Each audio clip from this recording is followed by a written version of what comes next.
Bueno, muy buenos días con todos, todas y todes. Bienvenidos al tercer día del décimo tercer Congreso Iberoamericano de Ciencia, Tecnología y Género. El día de hoy vamos a iniciar con las temáticas de didáctica de las ciencias y la tecnología.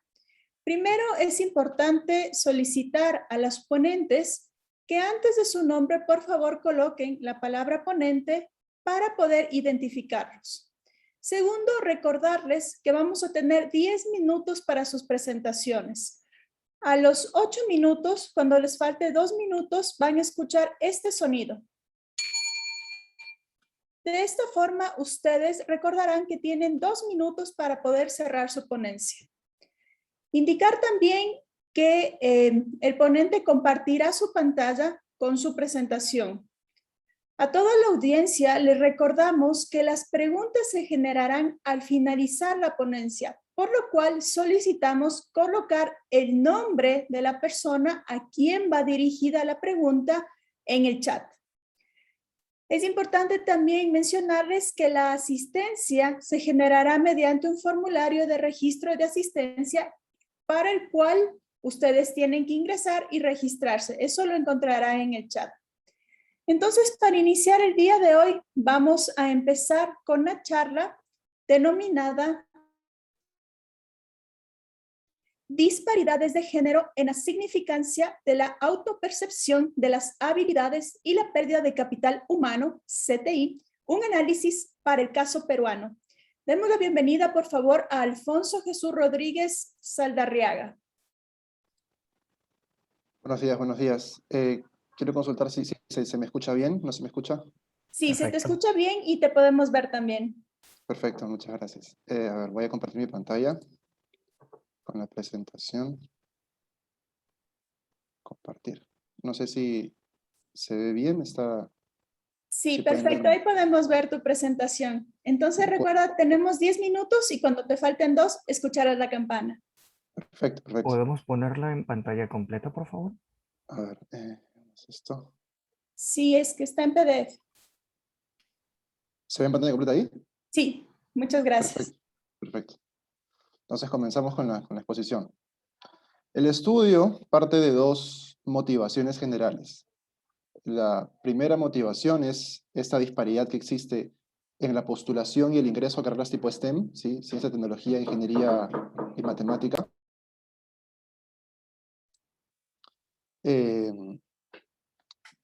Esta disparidad que existe entre hombres y mujeres al momento de postular y al momento de ingresar a carreras tipo STEM.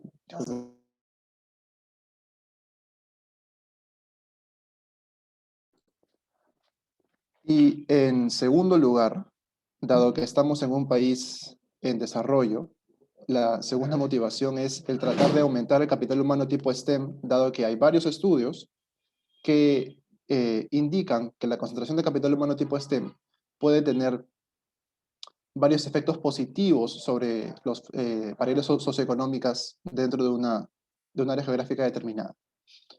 Entonces,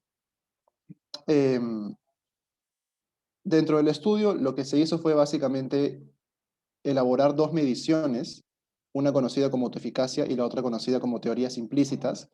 Se operacionalizó estas dos mediciones y luego se utilizó una suerte de variables de control para introducir estas mediciones en una estimación que trata de modelar más o menos la decisión de elegir una carrera tipo STEM o no STEM.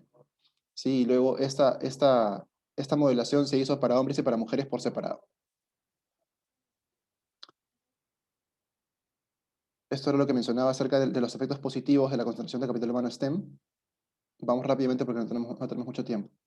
Y esto último es la motivación básicamente para Perú, ¿sí? Dentro de los países que son muy parecidos a Perú y otros que están mucho más avanzados, nos encontramos bastante a la cola al momento de evaluar la concentración de capital humano tipo STEM dentro de la economía peruana.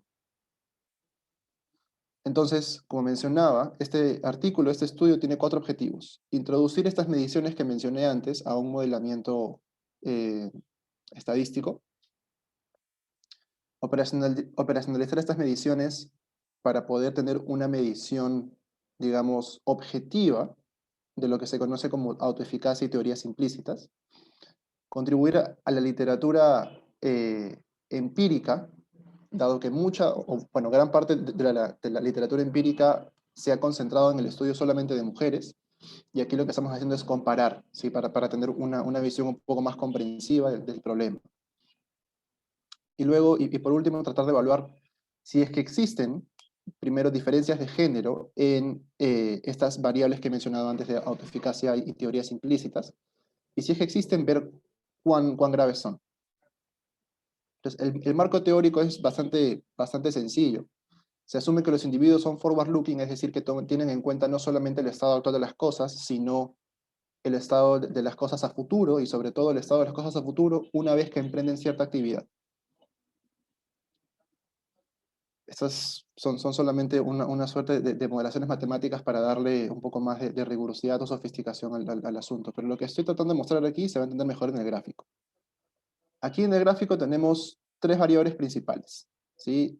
La variable h, que es el nivel de habilidad que se percibe como necesaria para que a uno le vaya bien dentro de una carrera universitaria, una carrera superior, porque tenemos técnicas universitarias. Esta variable h, es este nivel de habilidad percibido como óptimo, se encuentra influido por dos variables adicionales, o es función de dos variables adicionales. La variable denominada como s, que es el nivel de conocimiento o el nivel de habilidad que uno ha adquirido dentro de su etapa de educación secundaria o escolar. Y esta variable g, que es cuán rápido o cuán eficiente ha sido uno para poder convertir esfuerzo en habilidad.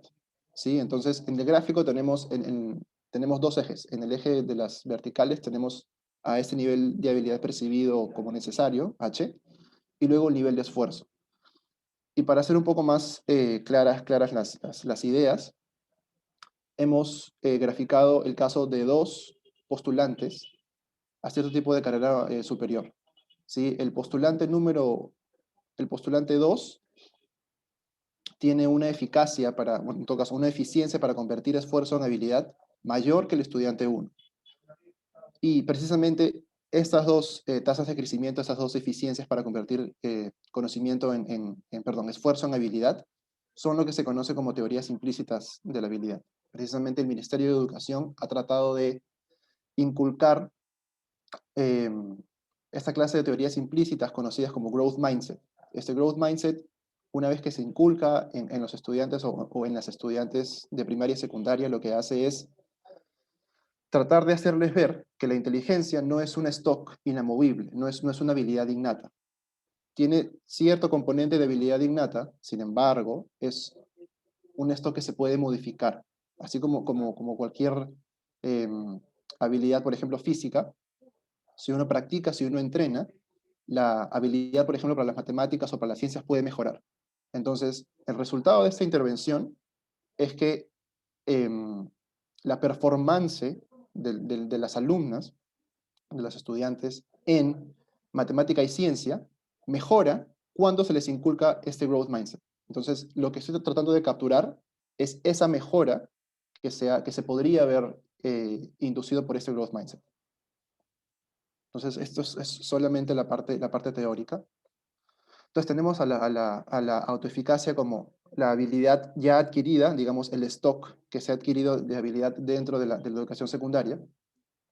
Y luego tenemos a la teoría implícita de la habilidad, que es precisamente esta eficiencia percibida para convertir esfuerzo en habilidad. La literatura empírica es bastante conocida. Tenemos a los factores del hogar, a los factores del colegio, al gusto y a la aptitud por la ciencia. Entonces, esta revisión de literatura teórica y empírica se hizo básicamente para sustentar las variables que estamos poniendo dentro de nuestra revisión. Entonces, ya veo que me queda poco tiempo. Me quedan 3 minutos, entonces voy a pasar de frente a la parte metodológica. Nuestra base de datos se compone a postulantes del Programa Nacional de Becas, que es de donde se origina esta base de datos. Tenemos características socioeconómicas, tenemos el desempeño escolar de primero a quinto de secundaria dividido por curso. Entonces nosotros lo que podemos hacer es tener los promedios, por ejemplo, de los últimos 5 años por ciencias, matemáticas y lenguaje o literatura. Lo mismo tenemos para construir esta medición de teorías implícitas, y lo que se hace es, construimos la tasa de crecimiento promedio de estos cursos y sustentamos el hecho de por qué estas tasas de crecimiento promedio serían las teorías implícitas de la habilidad o de la inteligencia. Entonces tenemos una muestra bastante característica, si no es una muestra generada de manera aleatoria, sino es una muestra que tiene confounders, y por eso también al final se utiliza un modelo de corrección por sesgo de selección. Entonces ya para pasar a la parte, entonces estas son todas las variables que tenemos, y ya para pasar a la parte de resultados. En primer lugar hicimos una evaluación de si existen diferencias sistemáticas entre las variables de teorías implícitas y las variables de autoeficacia entre hombres y mujeres, dividiéndolos por el grupo que postuló a carreras STEM y por el grupo que postuló a carreras no STEM. Entonces, lo que tenemos aquí en realidad, lo que nos dice esta tablita, es lo siguiente, ¿sí? Dado que estamos viendo la diferencia de medias de mujeres menos hombres, esta tabla indica que las mujeres se encuentran o en paridad, dado que no hay diferencia significativa, o se encuentran en ventaja por encima de los hombres al momento de evaluar estas mediciones en este caso de autoeficacia, que son los promedios, y de teorías implícitas, que son los crecimientos promedios. Sin embargo, cuando introducimos estas variables a los modelos de regresión, encontramos que para las mujeres, de estas 6 variables que hemos denominado como esenciales, solamente 2, o en este caso una variable, se mantiene como significativa para tomar esta decisión. En cambio, para los hombres, de estas variables, de las 6 variables, 5 son significativas. ¿Sí? Esto es otra vez el análisis de los resultados. Y lo que concluimos básicamente para presentar ya el hallazgo más importante es, tenemos 4 conclusiones o 4 conjeturas a partir de estos hallazgos. ¿Sí? En primer lugar, dado que las mujeres tienen una ventaja o se encuentran en paridad con los hombres al momento de postular a estas carreras con respecto a sus habilidades, podemos decir que requiere sentirse más cómodas en su propia habilidad para postular una carrera STEM. Aún cuando se encuentran en paridad o en ventaja por encima de los hombres, parece que hay otros factores, podría llamarse confianza, al momento de postular a esas carreras. ¿Sí? Esta disparidad genera una realidad preocupante porque no estamos no estamos teniendo, digamos, el suficiente capital humano desde el punto de vista de las mujeres para poder contribuir al crecimiento socioeconómico del país. Eso sería todo.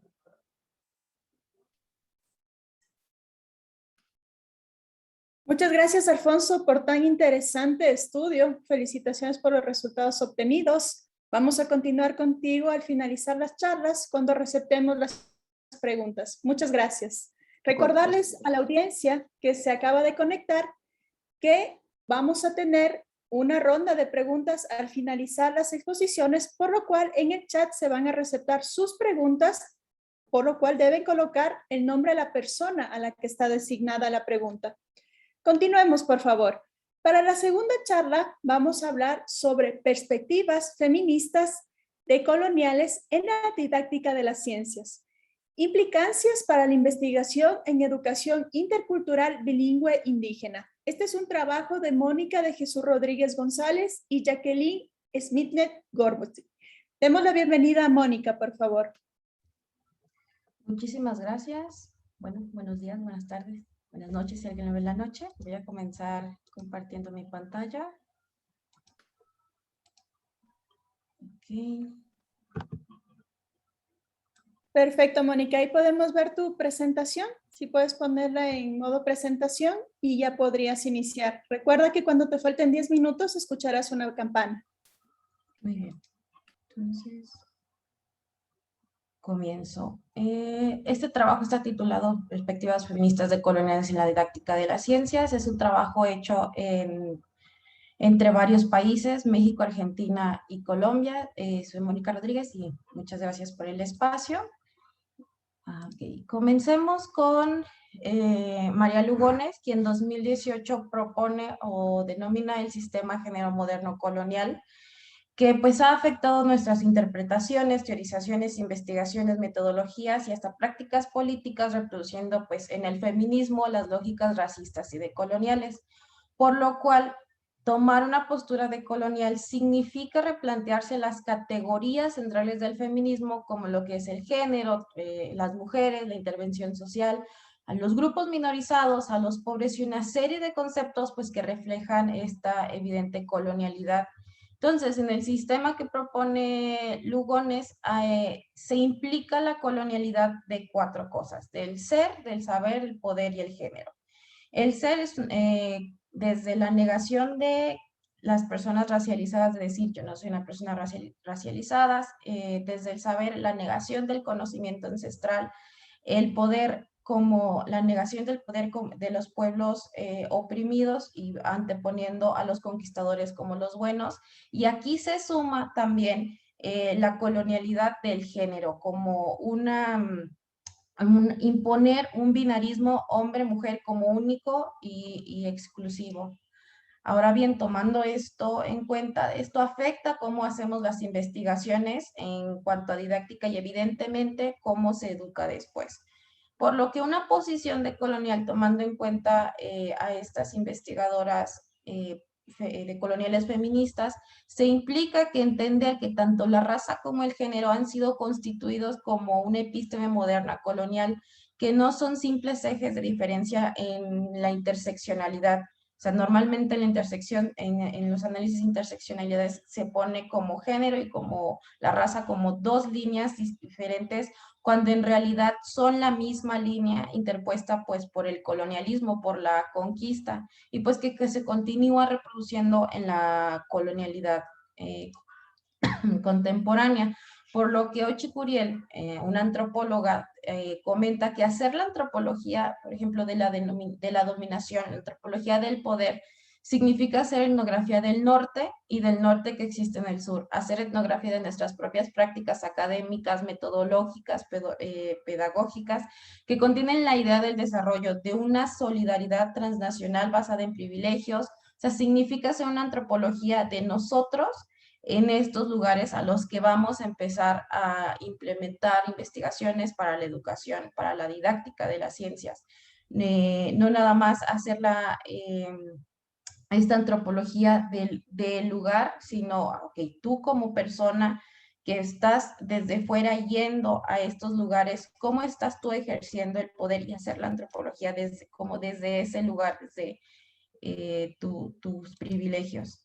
Tomando esto en cuenta, por ejemplo, en este libro se comenta pues que cuando no se toma en cuenta el feminismo decolonial en la educación de las ciencias a los pueblos indígenas, entonces se toma fuera de lugar.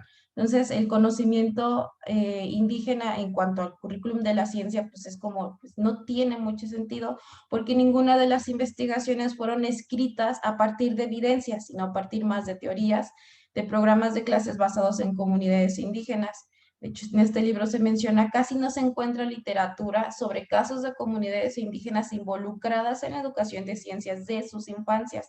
Son las personas de fuera las que llegan a empezar a implementar programas, pero las personas que ya están dentro pocas veces se ven involucradas, se ven que sean quienes proponen. Entonces no se puede entender una cosmovisión indígena en una lengua además no indígena.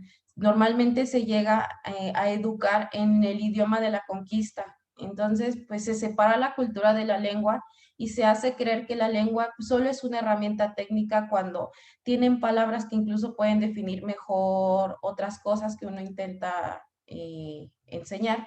Entonces, este libro, el Handbook of Indigenous Education, es un libro que ha sido escrito por personas de la comunidad indígena hablando desde sus perspectivas de cómo es que se puede tanto hacer las investigaciones como la educación desde su contexto.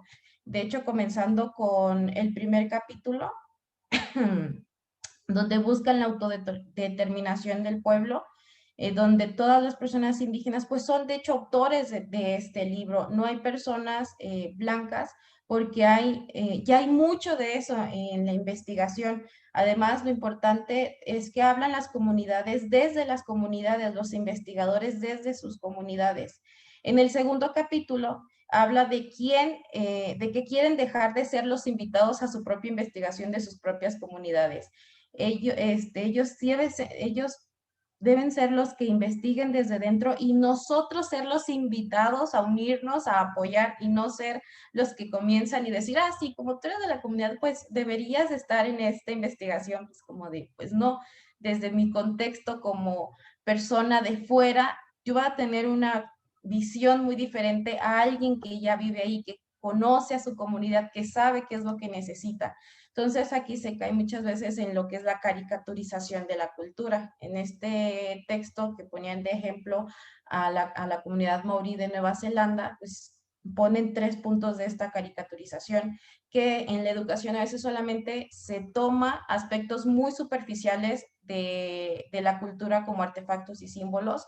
Otra es que algunas cosas son extraídas de sus contextos auténticos y se pierden totalmente su significado original y se les pone funcionalidades o definiciones muy ad hoc a la colonialidad. Digamos, una planta originaria que se transmite de generación en generación en ciertos rituales. Ah, es una planta que es importante en términos de medicina. Bueno, pues le quito todo su contexto, todo su trasfondo de la comunidad para pues yo darle la definición que a mí me conviene. Además de que son tratados como en un aislamiento histórico, sociopolítico, en relación tanto por la comunidad como por las personas externas, en donde en lugar de presentar una historia en contexto a la comunidad de sí, mira, tu comunidad, su origen ha ido así y así, luego llegó la conquista y se destrozó todo esto, esto y esto, en lugar de ponerlo así, te lo ponen como este es el origen de la humanidad, después de ahí pues llegamos, conquistamos y todos somos felices y estamos en paz, cuando en realidad es algo que pues no entra en contexto con lo que pasó como en este encuentro entre la comunidad y las personas de fuera. Ahora, con todo esto en mente, los aportes de tener como esta perspectiva, pues uno es investigar el poder con contextos educativos indígenas, dejar de teorizar el conocimiento sin personas indígenas y sin leer a personas indígenas para así salir de la lógica de ser los salvadores blancos. Además, ¿qué intervenciones hacemos? Introduzcamos las cuestiones políticas e identitarias de manera explícita en las investigaciones y respetamos la autodeterminación de la comunidad. Por ello, hay que entablar la relación con la comunidad de los ancianos y aportar una investigación que vaya en consonancia pues, con el proyecto de resistencia. ¿De qué le sirve a la comunidad saber qué es el DNA cuando ellos están peleando por otras cosas? También estudiar la dominación de los contextos escolares, qué lógicas de dominación se producen a nivel micro, meso y macro en el salón, en el sistema y ya a más grande. Cómo evitar los procesos de desplazamiento lingüístico, qué esfuerzos hacemos para aprender nosotros las lenguas de las comunidades, cómo utilizamos nuestros privilegios académicos blancos y mestizos para la enseñanza bilingüe sin hacer traducciones y la caricaturización, además de hacer coinvestigación y teorización desde los propios procesos comunitarios entre las comunidades investigadores activistas. ¿Para qué producimos el conocimiento? ¿Para enriquecer nuestro currículum o para la comunidad? También está el aporte desde los conocimientos, cómo salir de la lógica binaria de la cosmovisión indígena versus la ciencia eurocéntrica, pues evitar la caricaturización y pues el diálogo entre ambos, entre la ciencia y las comunidades, pues tenemos muchas cosas en común. Utilizamos modelos, se negocia y se construye socialmente, se utiliza para la vida en sociedad. También tener este diálogo entre ciencias, entre la antropología, epistemología, la didáctica de las ciencias, en lugar de hacer investigaciones aparte, pues unirnos y decir, a ver, ¿qué estamos haciendo en conjunto? Y pues la ciencia vista desde el activismo social. Las comunidades indígenas están en territorios que mantienen el 80% de la diversidad natural del pueblo. ¿Qué ciencia podemos enseñar para este activismo social? Pues la mayoría de las comunidades están en luchas socioambientales desde sus territorios. Además, la cantidad de activistas muertos y desaparecidos es abrumadora. ¿Cómo nos comprometemos en esas luchas? ¿Cómo las incluimos en el aula? Y pues por mi parte sería todo. Muchas gracias. Muchas gracias, Mónica. Ese tiempo exacto y preciso. Muy interesante tu temática. La verdad, felicitaciones por tomar en cuenta las perspectivas de estas comunidades y el realce de estos temas. Te pedimos que esperes un momento para poder continuar después con las preguntas al finalizar las ponencias. Y ahora vamos a continuar con la charla sobre igualdad de oportunidades y meritocracia, aportes feministas para un debate de ciencia y tecnología, dictado por Patricia Gómez. Patricia, no sé si nos escuchas bien. ¿No? Recordar hasta el momento que la asistencia se pasará un link al finalizar las presentaciones para que se vayan registrando y también las preguntas se recetarán en el chat, por lo cual deben indicar a qué ponente va dirigida la pregunta. Tal vez ya se encuentra aquí Patricia Gómez. ¿No? Bueno, creo que la ponente lastimosamente no se ha podido conectar. Y con estas ponencias cerramos el ciclo de la temática de didáctica de las ciencias y tecnología. Para continuar con la siguiente temática de aproximaciones epistemológicas, quiero dar la bienvenida a Daniela.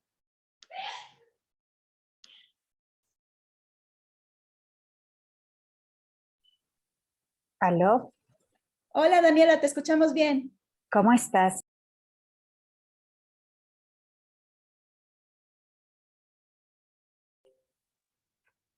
Adelante, Daniela.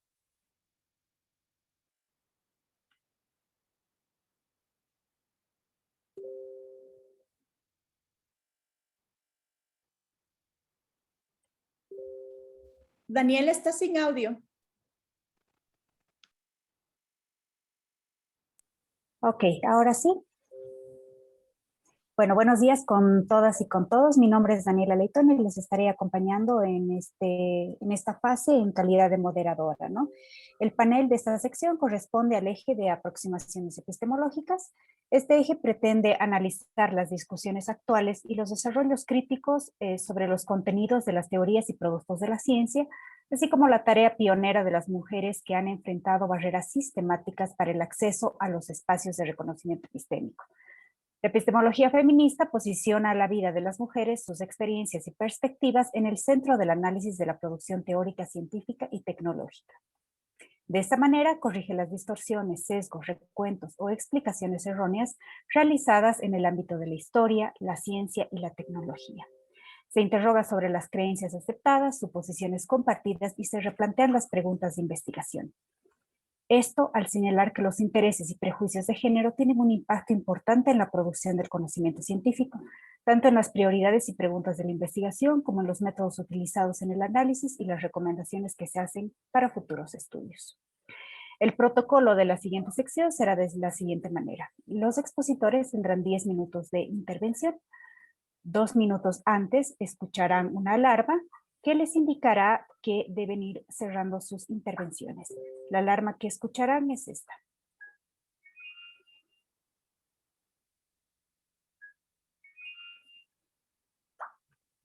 Al final de todas las exposiciones pasaremos a la ronda de preguntas. En la formulación ustedes pueden especificar el nombre de la panelista a quien está dirigida. Finalmente les recordamos que llenen el formulario de asistencia con fines de obtener su certificado de participación en este espacio. Para este motivo se les compartirá un link en el chat. Sin más, vamos a dar inicio con la primera exposición titulada Los viajes que no cuentan, invisibilización de los cuidados en la planificación de transportes en Chile, a cargo de Daniela Rubio Rubio. Daniela, el piso es tuyo. Muchas gracias. Hola, muy buenos días a todas, a todos. Un segundo. No, Daniela.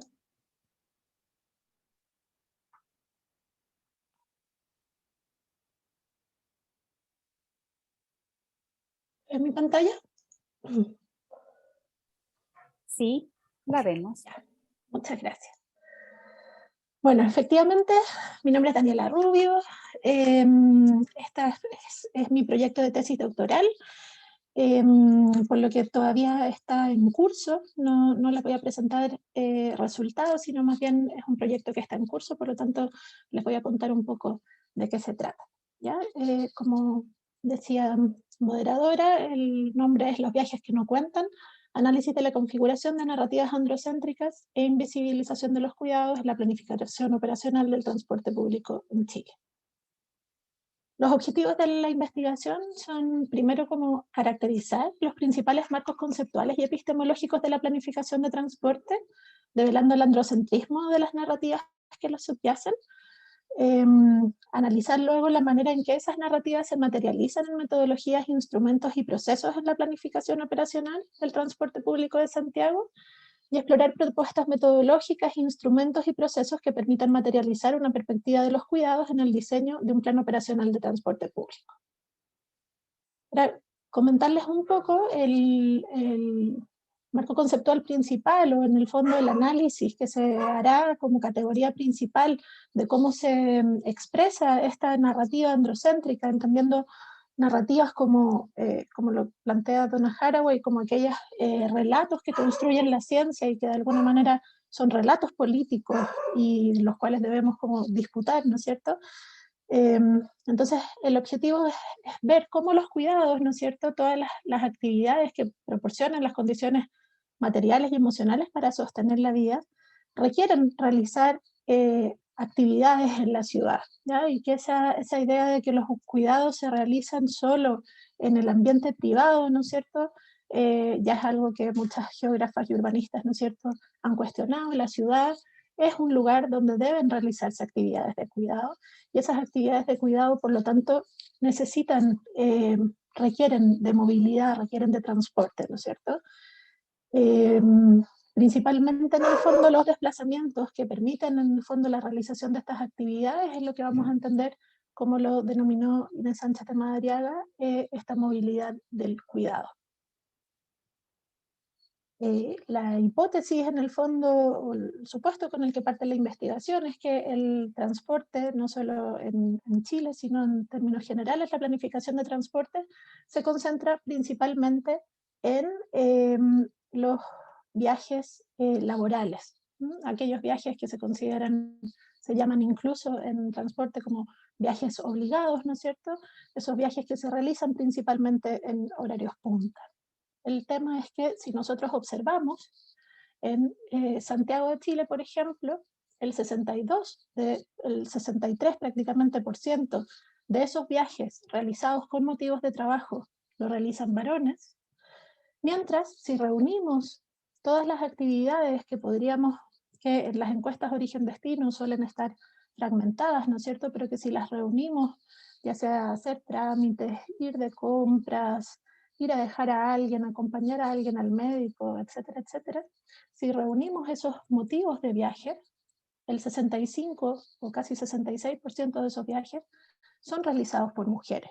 Por lo tanto, vemos que en el transporte existe un patrón de viaje diferenciado por género que se expresa de manera muy potente de acuerdo a la división sexual del trabajo, y que concentrar en el fondo la planificación de transporte en los viajes laborales es finalmente estar concentrando la planificación de transporte en un sujeto masculino, ¿no? Bueno, ya existen estudios, ¿no es cierto?, en gran parte del mundo y en Latinoamérica, en distintos países, que coinciden en que los viajes que realizan las mujeres son más cortos, tienen mayores escalas, utilizan más el transporte público, viajan mucho más acompañadas o llevando a alguien, cargadas, hacen menos viajes nocturnos y muchos más viajes en horario valle. Como vemos en el gráfico, estos viajes son en Santiago. La línea continua es el metro de Santiago, y la línea punteada en los buses, ¿no? Entonces lo que vemos es que las mujeres en morado y los hombres en naranjo, lo que vemos, por ejemplo, es que en el sistema de buses, que es donde yo me estoy concentrando en mi investigación, el sistema de buses en el horario valle, si ustedes se fijan, en el fondo entre las 9 y las 6 de la tarde, es principalmente utilizado por mujeres. Entonces, si pensamos que es principalmente utilizado por mujeres y vemos que ellas, en el fondo, el 66% de los viajes de cuidado los realizan ellas, pensamos que esa cantidad de viajes es principalmente viajes vinculados con el cuidado, en un momento en que justamente el transporte no pone tanta atención, ¿no? El transporte principalmente está centrado en los horarios punta, donde vemos que, claro, es donde está más exigido, donde vemos su mayor oferta. Entonces, de alguna manera, el objetivo de esta investigación, que es como develar estas narrativas androcéntricas que están atrás de esta planificación, fijándose, digamos, en el ámbito disciplinar, cómo se genera la formación de estos planificadores, estos ingenieros en transporte, cuál es, en el fondo, su concepción, su imaginario sobre un usuario que principalmente es un usuario ágil, ¿no es cierto?, que viaja solo, que no lleva cosas, ¿no es cierto? Por lo tanto, ¿cómo podemos ir develando todas esas narrativas?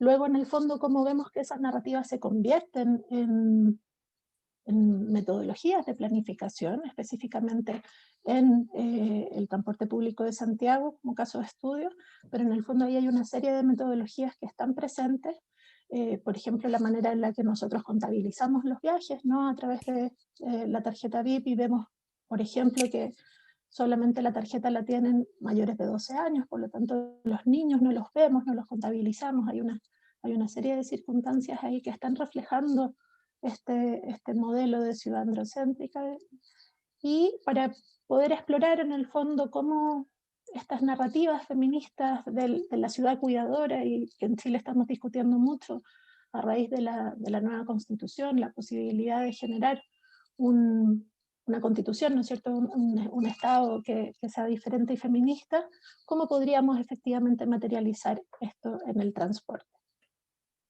La idea es hacerlo a través de un enfoque dialógico reflexivo. Yo, si bien soy antropóloga, trabajé mucho tiempo con los planificadores de transporte en el ministerio, por lo tanto, quiero aprovechar esa posicionalidad para generar en el fondo un enfoque reflexivo que permita, a través de metodologías de participación-acción, que la propia investigación sea un espacio transformador.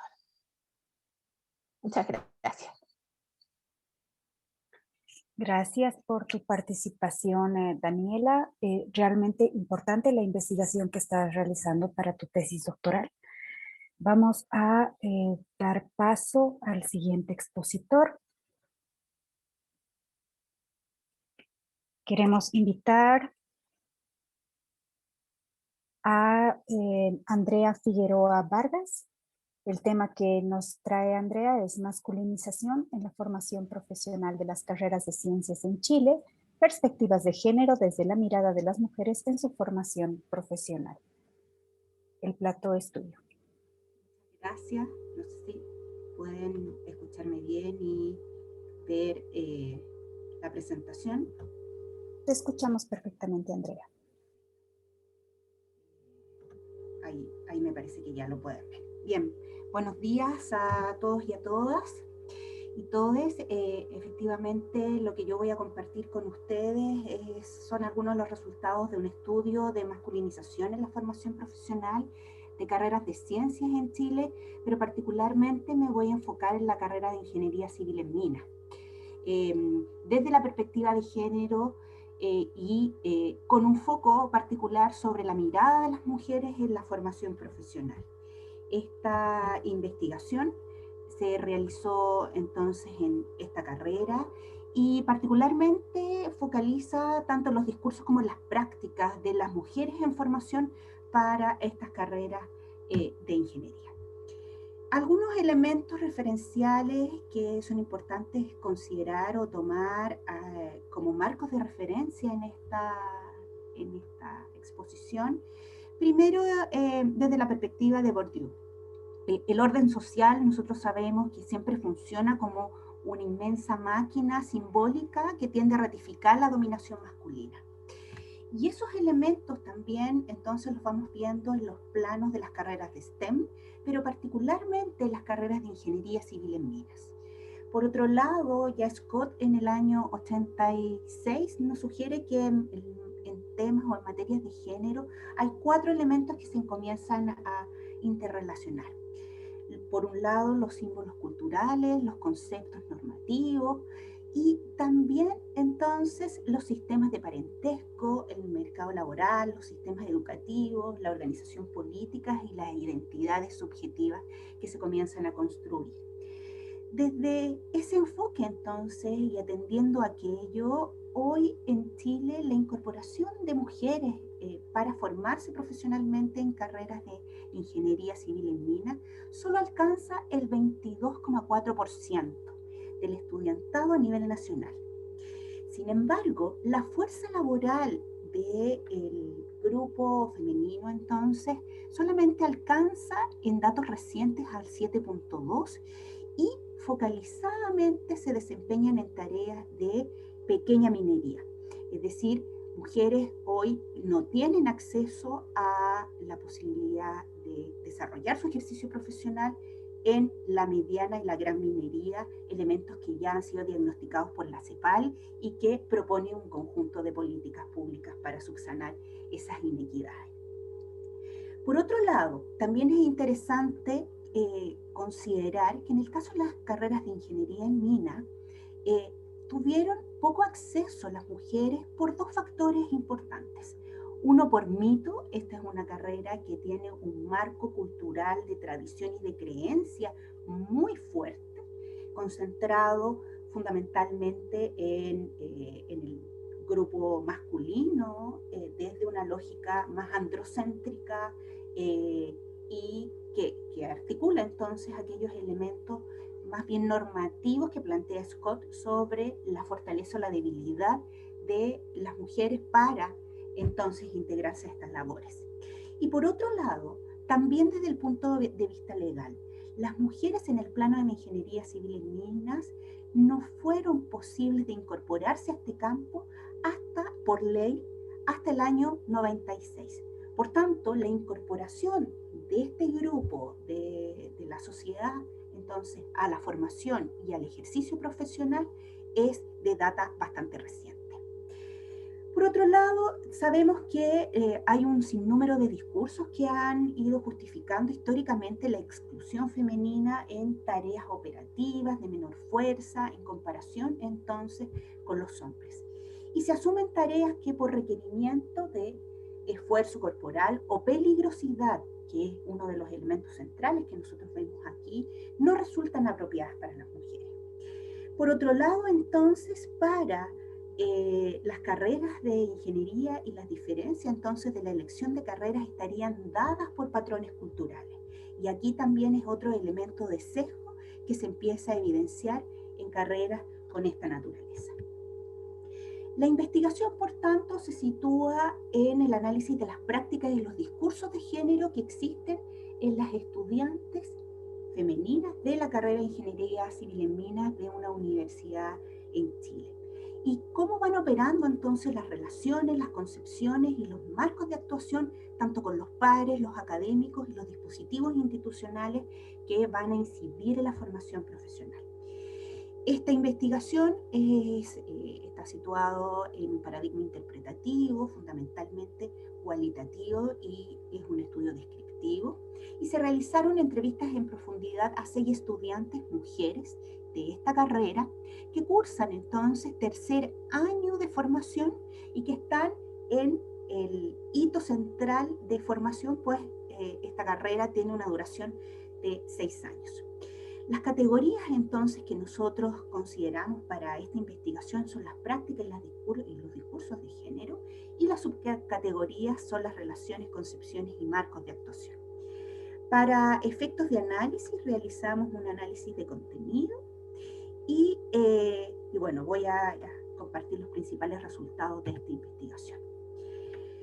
Sobre las prácticas de género en términos de relaciones, los resultados y hallazgos de esta investigación nos señalan 4 evidencias fundamentales. La primera está relacionada con relaciones o interrelaciones y vínculos que se van generando entre los pares y entre los académicos de protección, por un lado, bajo esta lógica de la denominación subjetiva del mundo femenino bajo la debilidad, bajo esa categoría, y también como asesoría entre pares.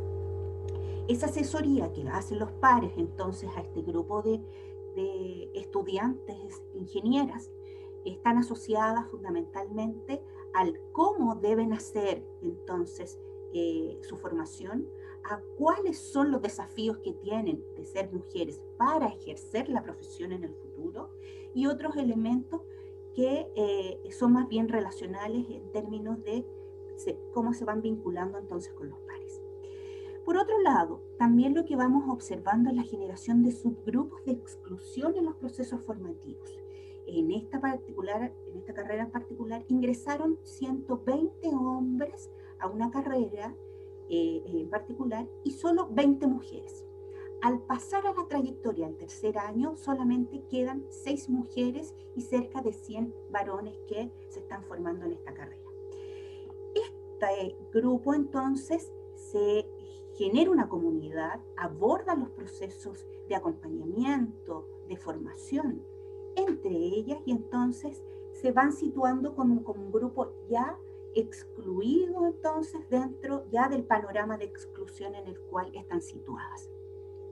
Con ello se generan unas microcomunidades que aportan entonces desde la visión femenina, pero que sin duda va a tener ciertos desafíos a la hora de enfrentarse al mundo profesional y de validación entonces profesional con sus pares. Se observan también ciertos elementos de dificultad en el liderazgo y la sobrecarga de tareas. Las mayores responsabilidades entonces las asumen este grupo de ingenieras en formación, cuando entonces integran a varones al trabajo académico y de formación. Y se observan entonces, cuando ellas son líderes de grupos de trabajo, una sobrecarga sobre las tareas y la invisibilización también entonces de sus potenciales, que va afectando en consecuencia en la autoestima profesional.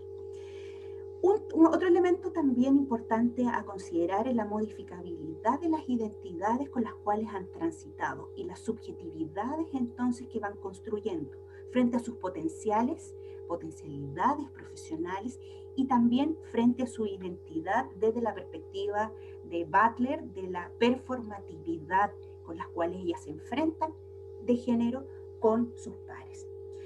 Concepciones fundamentales que se observan, la de protección, y también entonces, como ustedes pueden ver, hay marcos de protección e invisibilización desde la perspectiva de género en el aula. Sobre los discursos entonces, la organización entonces en la relación está situada desde la perspectiva de que son, comillas, mateas, son denominadas así, sin embargo no son incluidas, no son validadas profesionalmente y cognitivamente a los grupos entonces mixtos. Hay una constante problematización para el futuro ejercicio profesional. En Chile, fundamentalmente, la gran minería se desarrolla en el norte del país, sin embargo, esta carrera se imparte en la región metropolitana, y entonces en los discursos está muy situado esta imposibilidad de ejercer profesionalmente de acuerdo a las distancias, de acuerdo a los roles, de acuerdo a al propio desarrollo de la vida de cada una de estas ingenieras en formación. Sobre las concepciones, entonces, hay una concepción que se devela en los discursos y en las narrativas sobre una función técnica versus una función profesional. Andrea, ya estamos con el tiempo. Y finalmente la dicotomía entre un discurso público y privado. 3 elementos centrales. 4. Andrea, ¿me escuchas? Ya Claro. estamos con el tiempo. Te agradecemos mucho. Vamos a continuar, por favor. Estamos con el tiempo justo. Hemos tenido la alarma en su momento. Muchas gracias por tu intervención. Vamos a posiblemente ampliar en la franja de preguntas las inquietudes del público. Continuamos con la ponencia que titula Aportes para la construcción de una ciencia política feminista situada. Invitamos a Renata Kiefer y a Brenda García. para este cometido. Por favor, Renata y Brenda, el piso es suyo.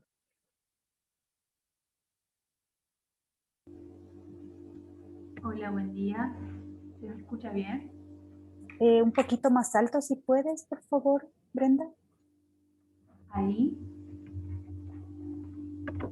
Sí, sí, creo que sí, te escuchamos bien. Por favor, si pueden iniciar. Bueno, voy a compartir la pantalla.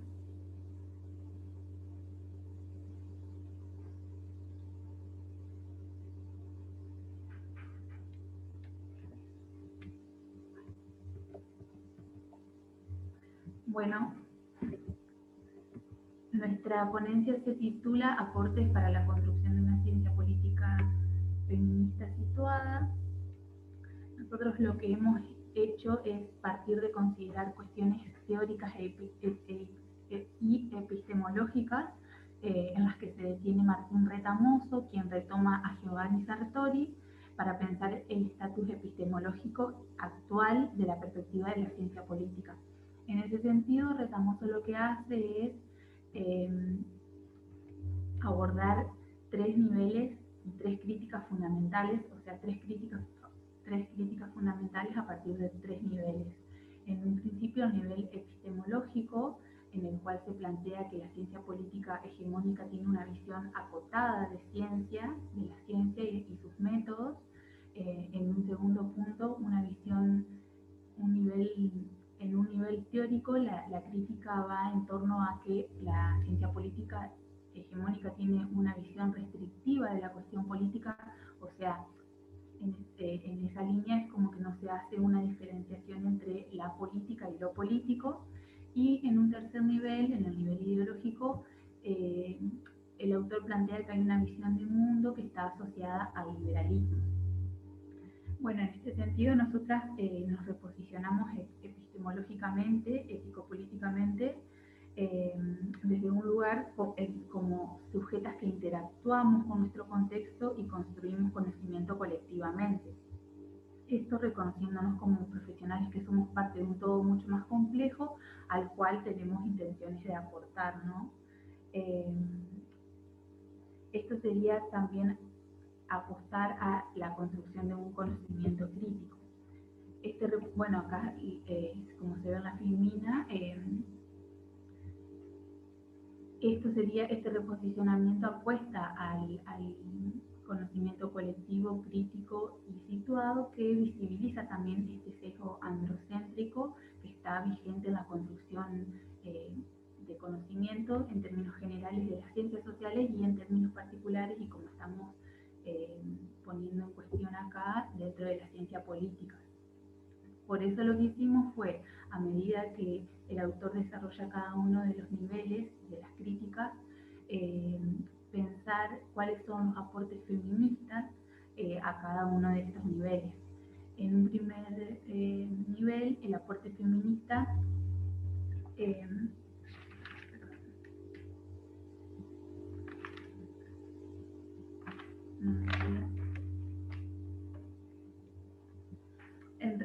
en un primer nivel, la crítica en realidad viene a colación de que la ciencia tendría una visión acotada en la ciencia y sus métodos.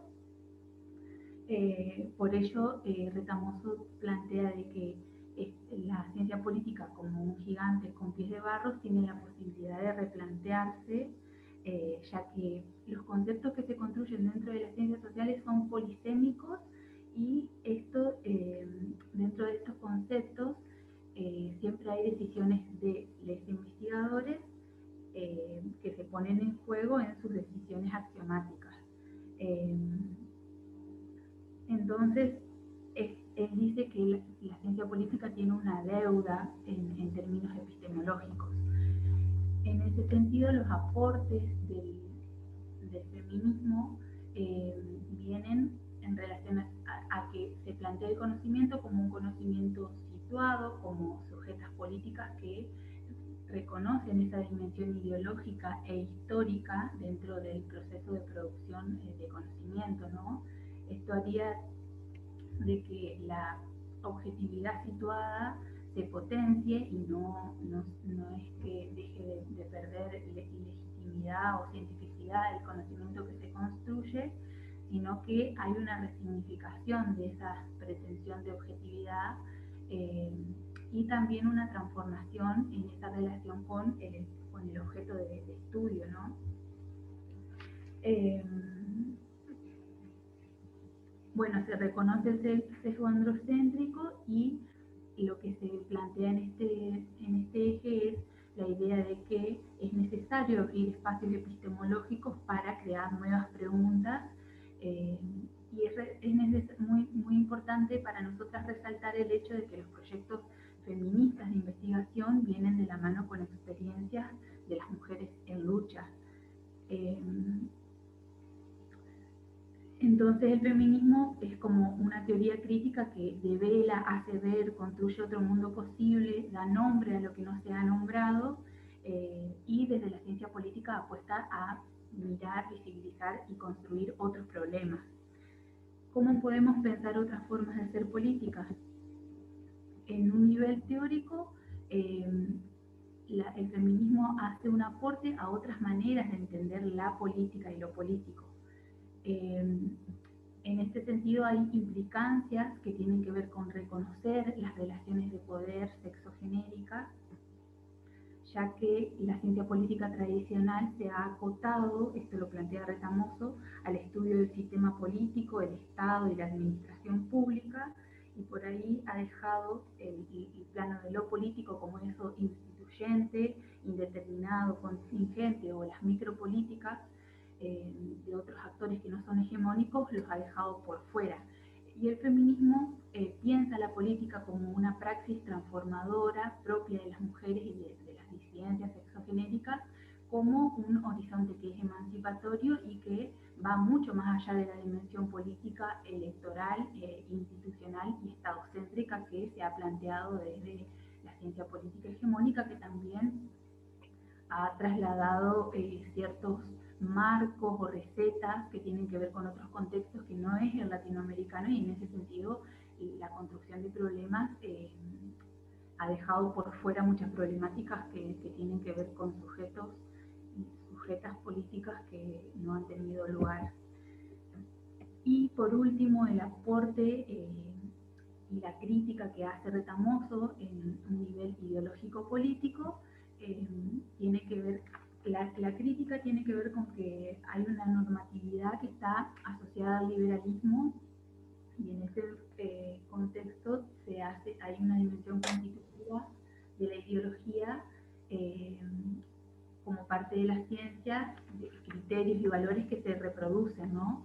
Entonces el feminismo dice que el Estado, desde el liberalismo en su condición de individuos abstractos, de individuos con derechos abstractos, ha dejado afuera a las mujeres y no ha considerado,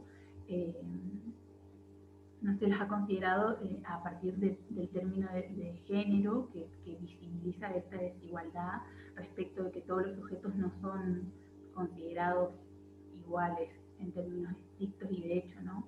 Entonces, los feminismos aportan una nueva visión de mundo,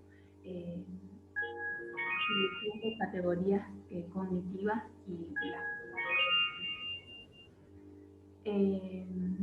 así es que es una nueva forma de pensar y ver el mundo que cuestiona el orden social y el simbólico. Bueno, esas serían más o menos algunas de las críticas que hace el autor, y en ese sentido cómo se podría aportar desde el feminismo. Nosotras en nuestras conclusiones también lo que decimos es que es necesario repensar el lazo que nos une en nuestra vida común y en sociedad, repensar la administración de los bienes públicos, otras formas de entender lo político más desde lo vincular, no solamente como esa lógica estatal que posee la administración de lo público y del capital y se encarga solamente de ello, sino que es necesario también pensar y trazar otras líneas de acción política para revisar los modos de construcción de conocimiento, recuperar la retórica de lo comunitario, defender el valor de la vida, y esto es también el posicionamiento epistemológico crítico que dejamos explícito en nuestro trabajo a la hora de posicionarnos como profesionales que estamos construyendo conocimiento en Argentina dentro de la ciencia política,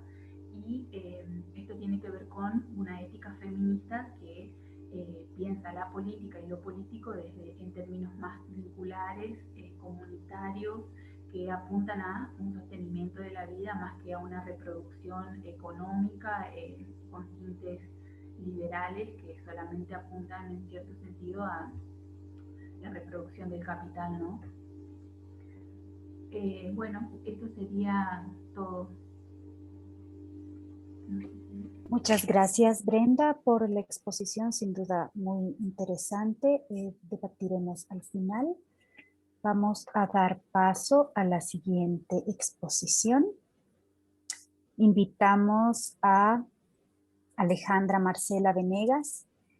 El título de su ponencia es La construcción del género en los estudios sobre energía y ecotecnologías, una lectura feminista interseccional.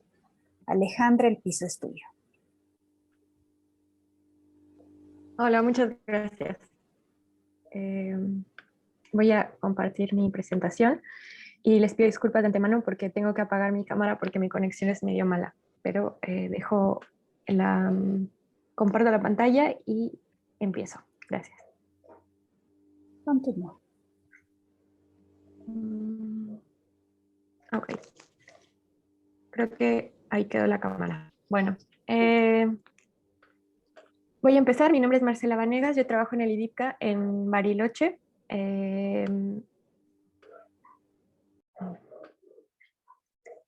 Voy a comenzar a explicar que este estudio se enmarca en un proyecto de investigación doctoral más amplio, que se trata de caracterizar las construcciones de alteridad presentes en los proyectos que utilizan ecotecnologías en dos campos de Argentina y México. Y por ecotecnologías pues vamos a enfocarnos en las estufas eficientes. A manera de introducción me gustaría decir que la Agencia Internacional de Energía declaró en 2018 que el 38% de las personas en el mundo no cuentan con tecnologías adecuadas para la cocción de alimentos y calefacción. Y ante esta situación han surgido modalidades alternativas distintas para enfrentarlas. En este caso nos vamos a centrar en las ecotecnologías, que son diferentes dispositivos, métodos y procesos que brindan beneficios sociales y económicos a sus usuarios en armonía con el ambiente y con referencia a un contexto socioecológico específico.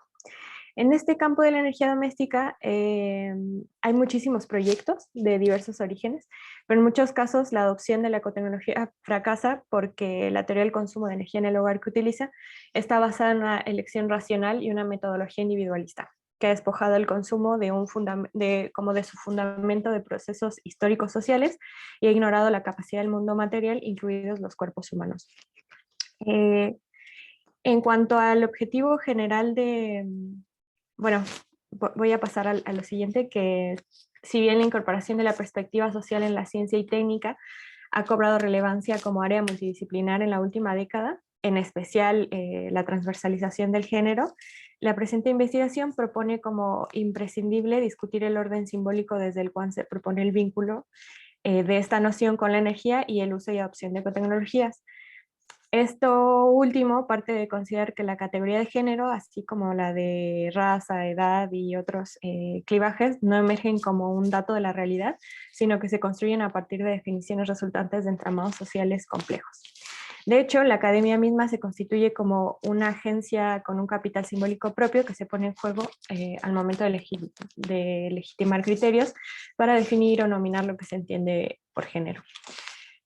Por eso, en función de contribuir al análisis de este entramado, la investigación coloca el foco en las concepciones teóricas con las que el campo de los estudios de la energía ha influido en esta arena en los últimos años. Entonces, como parte de la metodología, yo mapeé estas construcciones y elegí textos académicos e institucionales de los últimos 30 años, ya que dentro de estas fechas se registra el primer grupo institucional como formal que vincula las categorías, y analicé los discursos insertos en los mismos con la finalidad de reponer la manera en que se entiende la categoría, ¿no? Dada la dispersión geográfica de todas las producciones, que en su mayoría son de países africanos y asiáticos, pero cuyos académicas y académicos son del norte global, es probable que haya aportes a los que no logré acceder, por lo que no supongo que este mapeo agote como todas las investigaciones referidas al tema. En cuanto a los precedentes o los antecedentes, voy a empezar con los Objetivos de Desarrollo Sostenible 2015, que es cuando se empezó a permear más intensamente la literatura académica y los proyectos relacionados al acceso equitativo a la energía con el término de género. Esto debido en parte a la vinculación con el Objetivo de Desarrollo número 7, que busca garantizar el acceso a una energía asequible, segura, sostenible y moderna, con el número 5, que tiene como finalidad lograr la igualdad entre los géneros, empoderar a todas las mujeres y las niñas. Esta vinculación también tiene antecedentes en el enfoque basado en la metodología de la eficiencia aplicada a las mujeres en el desarrollo, o lo que conocíamos como WID, que por sus siglas en inglés, y que surgió del feminismo liberal en los Estados Unidos y Europa, y que recientemente, o sea, más recientemente es criticado por no abordar los aspectos no económicos de la desigualdad, como la violencia de género, la sexualidad y los derechos de salud reproductiva. Con estos antecedentes surgió un primer grupo, la Red Internacional de Energía y Género, que fue formada por un grupo de mujeres que trabajaban e investigaban en este sector, y formaron un programa de investigación que aún está en curso y reúne profesionales e investigadoras sobre las temáticas. Y bueno, ellas fueron como las pioneras para visibilizar el vínculo entre la energía del hogar y las mujeres principalmente, además de llevarla a la discusión en agendas multilaterales sobre el desarrollo. A pesar de este primer acercamiento, actualmente hay como poco análisis crítico sobre las formas en las que el género se construye en el campo, que se destaca por ser multidisciplinario, pero que también está dominado por académicos de disciplinas que son como típicamente asociadas a lo masculino y preponderadas por hombres, como las STEM. Bueno, ahora les voy a presentar como de manera breve las principales concepciones teóricas sobre el género que yo encontré en este campo. Vale la pena aclarar que la mayor parte de la literatura revisada hizo uso de la categoría de género como sinónimo de mujer cis, y como explicó la ponente Lucía Chicha ayer, cis es el prefijo utilizado para nombrar a las personas que continúan identificándose con el sexo género que se les asignó al nacer y que se contrapone generalmente con el prefijo trans. Dos de las formas más reiteradas que encontré en la revisión bibliográfica fueron la concepción de que el acceso a la energía era igual o aportaba al empoderamiento de las mujeres, y que el empoderamiento de las mujeres era clave para asegurar la adopción de las energías limpias, o sea, pero no hacían una distinción muy clara entre esas dos. La mayoría de las investigaciones asociaron el empoderamiento de la mujer con la capacidad de elegir entre diferentes alternativas, y estas elecciones a su vez determinaban su calidad de vida supuestamente. Si bien las decisiones pueden tomarse a nivel individual o colectivo, tradicionalmente se han visto limitadas por las normas sociales, creencias culturales, costumbres que se definen ante los roles de géneros, pero no son revisadas en los estudios que conforman este campo. Por otro lado, asumen que el acceso a la energía limpia y asequible puede reducir potencialmente, y esto lo digo entre comillas y citado de los textos, reduce la monotonía en el uso de tiempo de las mujeres, y por lo tanto asumen que contribuyen al empoderamiento de las mismas, ¿no? Esta parte de la inferencia de que como las mujeres en promedio dedican más de 3 veces más tiempo al cuidado no remunerado y el trabajo doméstico que los hombres, esto es como la recolección de leña, la recolección de agua, el uso de ecotecnologías que garanticen energía limpia y segura podrían mejorar su calidad de vida desbloqueando tiempo en su día a día. Esto, sin embargo, no es lineal, ya que en ningún estudio se hace un seguimiento del uso del nuevo tiempo como desbloqueado, ni del involucramiento o no de los varones en las tareas domésticas. Además que para algunos académicos y formuladores de políticas públicas, el empoderamiento se ha relacionado con la recopilación de estadísticas desagregadas por sexo, entendiendo esto como una conceptualización clásica, diferenciación cromosómica, gonadal, genital, o sea, categoría básicamente macho y hembra. Por lo que la intención como original, feminista y disruptiva de tales conceptos pues ha sido como medio distorsionada, ¿no? En la revisión también se entendió que los hogares encabezados por mujeres han sido considerados como el grupo más vulnerable en situación de pobreza, y se ha extrapolado esto para representar a todas las mujeres en situación de pobreza, ¿no? Esto a pesar de que se ha demostrado que en algunos hogares encabezados por mujeres tienen mayor calidad de vida que algunos hogares encabezados por hombres. Como en casi toda la bibliografía revisada, el discurso de la pobreza energética está fuertemente fundado en una perspectiva binaria de género. No se mencionan las identidades queer o transgénero, o para el caso ni siquiera las desigualdades de género entre mujeres o entre hombres. Por otro lado, estos artículos relacionados con género y energía en países considerados desarrollados o del norte global están enfocados en el rol de las mujeres en la participación ciudadana y en su agencia, como si las del sur no tuviéramos agencia, para con la producción de energías renovables. También se enfocan en los porcentajes estadísticos de mujeres profesionales y académicas en las carreras relacionadas con la energía en el STEM, pero se quedan ahí. En resumen, las comunidades académicas y de políticas públicas que confeccionan este discurso continúan construyendo a las mujeres y la igualdad de género en formas que son problemáticas por su homogeneidad y tienen implicaciones serias para la forma en que se diseñan las políticas y se practica el trabajo de desarrollo. Se puede leer también que la referencia a un acceso justo a la energía y a los derechos de género pasa directamente a la instrumentalidad de las mujeres para el desarrollo, además de utilizar la categoría identitaria de mujer como sinónimo de género, borrando al mismo tiempo su núcleo relacional y los distintos matices que aportan otras categorías de opresión como la clase, la etnicidad o incluso la nacionalidad, por mencionar algunas. No es el propósito como sugerir que las mujeres no experimentan de manera desigual los impactos de la pobreza energética, sino tensionar la forma en que las mujeres se construyen en una comunidad homogénea desde el discurso de académicos y los formuladores de políticas públicas y profesionales que abordan activamente la pobreza energética y la manera en que tales construcciones como que tergiversa la complejidad de la evidencia existente, ¿no?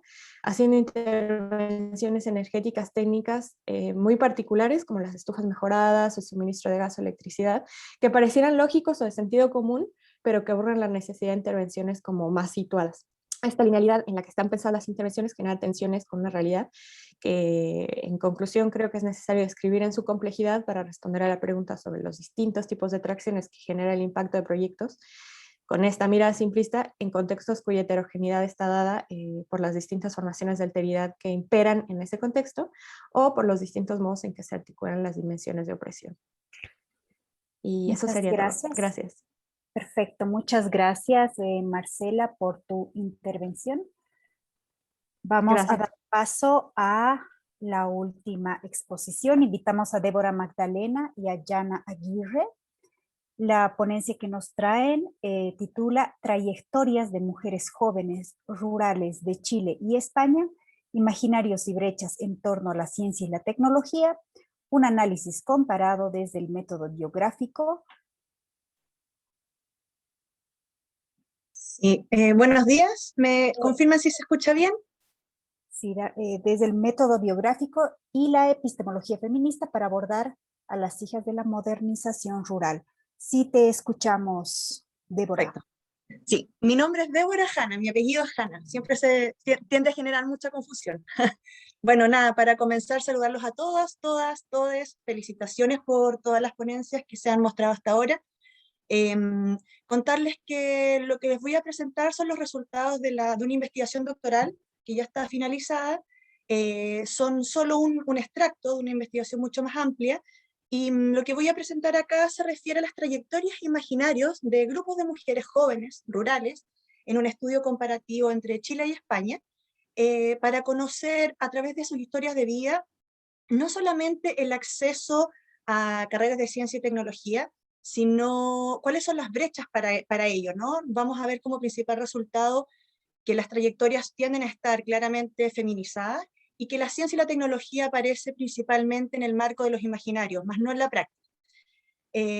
Pues bien, para comenzar, son tres grandes ejes o tres grandes puntos que se articulan para poder llegar hasta de alguna forma a este resultado que les señalo, que por un lado la epistemología feminista con algunas decisiones teóricas y metodológicas, las transformaciones que vive este grupo de jóvenes rurales que son también llamadas tanto en Chile como en España hijas de la modernización, ¿no?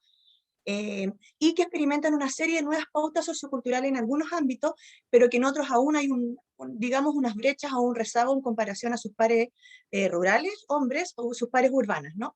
Y por otro lado, ¿cuáles son los testimonios o las narrativas en torno a esta nueva ruralidad? ¿Cómo acceden a la educación, tanto escolar como universitaria? Y cuáles son las trayectorias laborales que finalmente tienen estas jóvenes rurales. Bueno, para comenzar, quizás centrarnos rápidamente en tres puntos que considero que son esenciales cuando nosotros hacemos una investigación en el marco de una epistemología feminista, y como algunas colegas ya lo han señalado, la perspectiva feminista nos invita desde la investigación social, desde la sociología en concreto, donde yo me desarrollo, a abordar como sujeto de investigación en las ciencias sociales a las mujeres, ¿no? Estas mujeres tienen que ser entendidas además no solo como un grupo único, sino como un colectivo amplio, heterogéneo, diverso, y que en el caso de esta investigación ha incorporado además dos dimensiones o variables que permiten establecer conclusiones diferentes, que es por un lado la territorialidad, que se refiere específicamente a lo rural, y por otro lado lo generacional. Esta es una investigación, como les decía, que está embarcada en una investigación más grande, donde se abordaron las historias de vida de 3 generaciones de mujeres del siglo XX, ¿no? Algo que se llama las abuelas, las madres y las hijas de la modernización en el ámbito de la ruralidad. Cuando incorporamos esta perspectiva feminista, lo que ha ocurrido desde la década de los 90, principalmente en el ámbito de la sociología, es que se produjo un desdoblamiento epistemológico. El campo español y el campo chileno eran campos altamente masculinizados, donde el actor social, el sujeto social era siempre un hombre, y en el mejor de los casos era la familia campesina. En esa familia, el hogar estaba a cargo de la mujer, donde se cumplían ciertas funciones de reproducción relativamente valorizadas, pero que a partir de los años 90, con la introducción de una perspectiva feminista y con la categoría de género, empiezan a aparecer un rescate de los testimonios de esas mujeres que estaban un poco invisibilizadas en la figura del campesino y también dentro de la unidad productiva que era la familia campesina. Entonces, es precisamente en ese momento cuando aparecen estas hijas de la modernización, ¿no? Todo un grupo de mujeres jóvenes que tienen nuevas pautas culturales, acceso a nuevos recursos dentro del campo y cuyas historias empiezan a ser relatadas. Ahora, lo que más se relata por lo general tiende a ser también su inserción en el mercado laboral, ¿no? Principalmente en Chile, por un lado, en los complejos agroindustriales, que son resultado de la modernización técnica y productiva, y en el caso español, lo que se denomina la huida del campo, ¿no? Jóvenes que se van a estudiar a zonas urbanas y el campo finalmente se despobla y queda muy masculinizado. Y por otro lado, la perspectiva cualitativa, que al articularse con una perspectiva feminista, nos invita a acercarnos a historias de mujeres, a entender que hay algo en la cotidianidad, en las propias trayectorias, que se puede articular a nivel biográfico con las estructuras sociales que son más amplias, ¿no? En este caso, las jóvenes rurales con una estructura social rural que es dinámica, que está en constante transformación, que está en un proceso permanente y que va a mezclar elementos de una ruralidad tradicional con los elementos de una nueva ruralidad.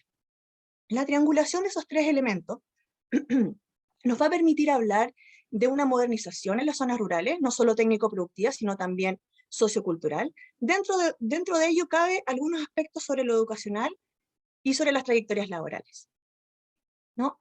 Aquí un panorama muy rápido, no quise presentar los gráficos porque quiero concentrarme en lo que está destacado. Tanto en Chile como en España tenemos una población rural que desde una mirada histórica, de largo plazo, ha ido disminuyendo gradualmente. Teniendo contextos muy diferentes, Chile y España tienen unos procesos de modernización que se generan entre los años 60, 70 y 80, que hacen que su población rural sea muy similar en términos valóricos, ¿no? Sobre el 12% en ambos países. En ambos territorios, por causas diferentes, la población está altamente masculinizada. Tenemos también una población muy envejecida en las zonas rurales, que si miramos las pirámides poblacionales vamos a encontrar que en la dimensión donde están los grupos de 15 años, está muy reducida, principalmente porque la natalidad en la zona rural también ha disminuido, porque las pautas reproductivas de las mujeres jóvenes se asimilan bastante también a la de las jóvenes urbanas. Y por otro lado, tenemos también una pirámide reducida en el grupo de los 15 a los 29 años, por lo que les comentaba, también por migraciones, las jóvenes también empiezan a migrar, jóvenes, hombres y mujeres. El tamaño de la familia se reduce. Ahí les coloqué un dato solamente en el caso de Chile, donde la paridad media, o la cantidad de hijos promedio que se tenían en los años 80, por ejemplo, es de casi 4, de 3 hijos como 2,5, para luego bajar a 2,5 en Chile, ¿no? Esa tasa sigue siendo aún mayor que en las zonas urbanas, pero va decreciendo gradualmente también, y también hay un incremento en las jefaturas de hogar femenino, algo impensado principalmente en los años 60, 70, donde la figura masculina era la de la jefatura del hogar. Y por último, la educación. Aquí desde una mirada intergeneracional lo que vamos a observar es un incremento constante del acceso a la educación en los años de escolaridad y interesantemente de su inserción en el ámbito de la educación superior, ¿no? Y por otro lado vamos a ver que también hay una inserción laboral, hay una salida al espacio público, pero que se van a seguir reproduciendo los patrones de la elección de carrera o de una formación altamente feminizada. Y es ahí donde se evidencia la brecha principalmente con el acceso a carreras de ciencia y tecnología. Solamente para ejemplificarles aquí, quise colocar este dato sobre educación en las mujeres rurales en Chile. segmentado por 3 grupos. Si nos fijamos en los sin estudio, tenemos a mujeres entre los 65 y los 84, donde ese valor es del 15%, altamente superior al grupo más joven, que va entre 25 y 44 años. Y si nosotros luego bajamos a los 12 años, que en Chile representa la enseñanza básica y secundaria, primaria y secundaria completa, vamos a observar que las mujeres ya jóvenes inmediatamente tienen cerca de un 40% de su educación completa, en contraposición al grupo o la generación de las que hemos denominado las abuelas, ¿no? Donde hay casi solamente un 7%. El grupo intermedio, que le denominamos las madres, tiene un porcentaje que está siempre intermedio, ¿no? Hay una transición constante entre estos 3 grupos. Y por último, si nos fijamos en 13 años y más, ¿qué significa la inserción de las mujeres en el mercado, en la educación superior, que puede ser universitaria o también puede ser técnica? Vamos a observar también que el grupo de las jóvenes se dispara en comparación a las generaciones anteriores. ¿Ya? Lo que vemos aquí entonces es que esa educación escolar y el acceso a la educación superior ya se está dando como una nueva pauta sociocultural en la generación de las jóvenes o de las hijas de la modernización. Perfecto. Solamente aquí queda graficado en España y en Chile, la elección de las carreras tiende a ser altamente feminizada en el área de la salud, de la crianza, actividades en hogares como empleadas domésticas, en el área de los servicios, de hotelería, por ejemplo, y aprovechar los 2 minutos que me quedan, las trayectorias biográficas y los imaginarios en torno a la educación. Aquí hay 3 elementos muy importantes. Las identidades de estas jóvenes rurales son altamente ancladas en el espacio rural. Hay una revalorización de sus espacios, ¿no? Antiguamente se tendía a decir que era un espacio conservador tradicional. Las mujeres ya no tienden a huir necesariamente de sus espacios rurales, porque ahí tienen hoy, a diferencia de todas las generaciones anteriores, acceso a educación y salud, ¿no?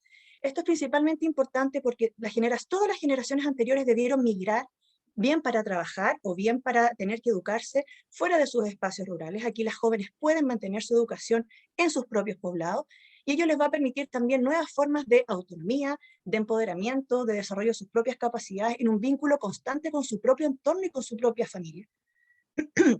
Lo que tenemos entonces para finalizar es, vamos a ver que en una mirada intergeneracional hay una nueva salida hacia afuera. Estoy usando una cita del historiador chileno Bengoa, donde la mujer ya no sale para trabajar, la mujer ya no escapa de su espacio rural, sino que se integra y se mantiene estudiando dentro de su espacio cotidiano. Esto va a permitir un proceso también de reflexibilidad en el sentido sociológico de la modernidad. Por otro lado, vamos a encontrar que las madres van a ser las principales promotoras de la continuación del estudio de las jóvenes rurales, y ellas van a tener un alto componente de autorreconocimiento de la elección de sus trayectorias, ¿no? Nos vamos a encontrar, para terminar la presentación, que en el caso de las jóvenes rurales chilenas, el embarazo temprano es uno de los principales factores que determina la elección de una carrera. Se termina la escolarización, se elige una carrera para estudiar, y esta tiende a ser siempre muy feminizada porque tienen que asegurar la mantención de los hogares. En el caso Débora, estamos con el tiempo. Perfecto. Te Solo me queda agradezco una línea, pero gracias a usted. Muchísimas gracias. Bien, a continuación me voy a permitir hacer un breve resumen de las exposiciones que tuvimos para motivar las preguntas de los asistentes. En la presentación de Daniela Rubio, ella nos adelantaba la propuesta de su tesis doctoral, nos hablaba de un patrón de transporte diferenciado por género, la necesidad de las implicancias más bien de concentrar la planificación en un sujeto masculino y la importancia de develar las narrativas y las metodologías para encarar una nueva planificación. Por su parte, Andrea Figueroa nos hablaba de la masculinización en la formación profesional en ingeniería de minas, nos hablaba de la importancia de los discursos y las prácticas para con esta carrera, y desde un enfoque bordiano nos explicaba que la fuerza laboral de las mujeres se desempeña principalmente en la pequeña minería, quedando excluidas de ejercer su profesión en la mediana y la gran minería. Acto seguido, Renata Kleffer y Brenda García nos presentaban su trabajo sobre los aportes de la construcción de la ciencia política. Las autoras plantearon su lugar de enunciación con relación al tema, analizaron los apartados feministas en un multinivel, considerando los métodos de la ciencia política, que tiene una característica hegemónica, consideraron los aportes a nivel teórico diferenciado entre la política y lo político desde una perspectiva feminista para plantear una posible alternativa. Marcela Venegas nos trajo una exposición acerca de la construcción del género en los estudios sobre la energía y la ecotecnología. Nos contaba cómo los métodos y los procesos pueden comprenderse desde un marco de entramado social complejo. Nos advertía que la teoría que evalúa el consumo ha ignorado las variables que resultan del enfoque de género. Nos proponía justamente revisar el orden simbólico en la consideración de diversos capitales que van más allá del dato social y que en consecuencia invisibilizan marcos teóricos que podrían, invisibilizan marcos teóricos y dan cuenta de una masculinización en el área de los STEM, que ignoran identidades como la queer y la transgénero, a la vez que eluden la agencia de las mujeres desde el sur global. Finalmente, Débora Magdalena Jara nos hace una presentación con relación a su tesis doctoral. Nos habla de las trayectorias y de los imaginarios de las mujeres rurales en un estudio comparado entre Chile y España desde un método biográfico y la epistemología feminista. La autora se pregunta por las narrativas de la ruralidad y la modernidad, devela el sujeto social preponderantemente masculino y centrado en la familia campesina. Nos da cuenta de las hijas de la modernización, como la autora denomina, y de las implicancias de revalorizar el espacio, las nuevas formas de autonomía, las salidas hacia afuera y el autorreconocimiento en los estudios para plantear otras trayectorias. Dicho esto, invitamos a las personas del público a que nos puedan hacer llegar sus preguntas. Si es que están direccionadas a una autora específica, les rogamos identificar con el nombre de la expositora. Muchas gracias, Daniela. Entonces vamos a continuar con la sección de preguntas. Ya hemos recibido algunas preguntas. Vamos a iniciar justamente con la sección de didáctica de las ciencias y tecnología. En este caso tenemos una primera pregunta para Mónica. Mónica, por favor, si igual puedes prender tu cámara para poder responder esta pregunta. Y lo que mencionan es si tu trabajo actualmente está enfocado en alguna comunidad específica, y también nos preguntan dónde podemos encontrar el trabajo que tú estás desarrollando actualmente. Estaba intentando prender mi micrófono. Sí, el trabajo, ahorita estamos en una fase de estructuración y escritura y estamos como en espera de que algunas cosas se publiquen, entonces apenas estamos comenzando en eso. En cuanto a las comunidades, el grupo de trabajo trabajamos con comunidades Wayuu de la Guajira colombiana y con comunidades Com y Wichi de Argentina, y pues falta buscar alguna comunidad en México, que es de donde yo soy. Ok, muchas gracias, Mónica, por esa respuesta. Ahora tenemos otra pregunta para Alonso. Alonso, ¿nos podrías mencionar cuál es el objetivo a futuro de estudios en relación a la política educativa? A ver. El presente estudio, bueno, tenemos ahorita un objetivo inmediato. Estamos tratando de diseñar un focus group para tratar de hacer un enfoque más cualitativo ante los resultados del estudio. Queremos explorar variables como, por ejemplo, el uso del tiempo.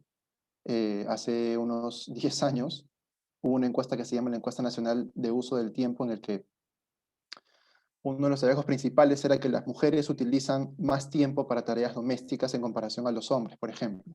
Y este hallazgo de esta encuesta se correlaciona mucho con un paper que salió para Escandinavia, en el que precisamente esta diferencia en el uso del tiempo tenía un efecto sobre el tiempo que utilizan las mujeres para estudiar materias STEM, o sea, para estudiar en el colegio, por ejemplo, los cursos de matemática y ciencia.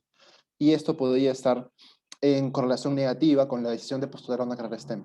Entonces queremos ahondar un poco más en las razones por las cuales encontramos esta disparidad de género en nuestro estudio, para poder darle un enfoque más comprensivo al estudio y posteriormente tratar de sugerir políticas educativas a los actores como el Ministerio de Educación, por ejemplo. Ok, muy interesante, Alonso, muchas gracias. Tenemos otra pregunta para Mónica. Mónica, nos preguntan, una espectadora, que le queda como la sensación o duda de cómo podemos llevar a cabo este tipo de iniciativas que tú presentas, considerando diferentes elementos o dimensiones que se presentan en las perspectivas que estás trabajando. Claro, una manera de comenzar es empezando a preguntarnos a quién leemos. Cuando implementamos estas perspectivas hay que ver, ¿estás leyendo a personas indígenas? ¿Estás leyendo a feministas decoloniales? Entonces desde ahí dices, sí, no, y si no las estoy leyendo, buscarlas. Existen muy pocas, pero ahí están. También empezarse a preguntar, bueno, ¿qué perspectiva le estoy dando a mi trabajo? Le estoy yo llegando como un evangelizador y estoy tratando yo de enseñar cosas que a lo mejor a la comunidad no le van a servir de cierta manera, o de qué manera lo estoy haciendo. O sea, les estoy enseñando en español, en inglés, me estoy yo dando a la tarea de entender su lengua, me estoy dando yo a la tarea de hablar con las personas en su contexto, o estoy yendo como un evangelizador a tratar de enseñarles la ciencia de esta forma colonial. O sea, imagínense como que, pues es que nosotros tratamos de llevar la ciencia porque la ciencia debe ser democratizada para todas las personas. Pues sí, pero ¿en qué contexto? ¿En qué contexto a una comunidad maya que ahorita está peleando, digamos, por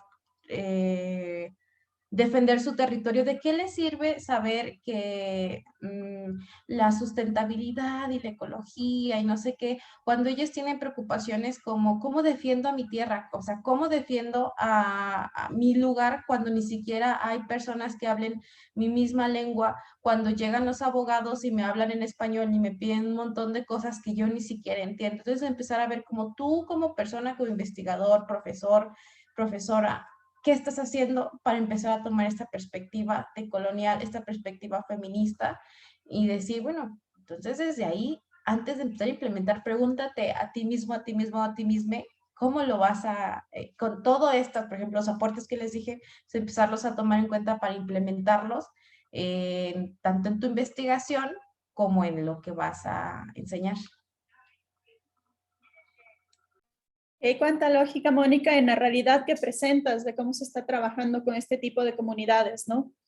Bueno, para cerrar esta sección de didáctica de las ciencias y la tecnología, tenemos una última pregunta para Alonso. Alonso, nos mencionas si tal vez nos podrías resumir en unas sencillas palabras un poco el concepto de la teoría implícita y su relación con elección en una carrera STEM.